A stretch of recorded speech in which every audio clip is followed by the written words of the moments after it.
አቡ ያን ጠላ አብሮ የሚጠጣው ልጅ እኮ ሞተ። ያን አብሮ ጠላ የሚጠጣው ልጅ ማን ነው? ያ 4 ጣሳ 5 ጣሳ የሚጠጣው ልጅ አታውቁም? ያንተ ጓደኛ ሰንደቁ ወይኔ ሰንደቁ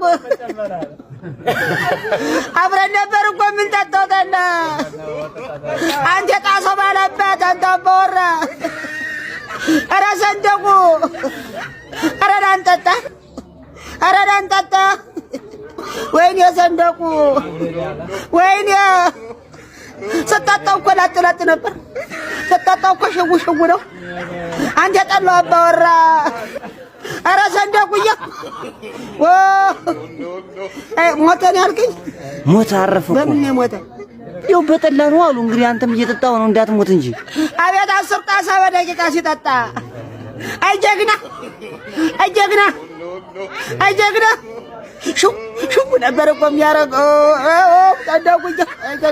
ሰንደቁ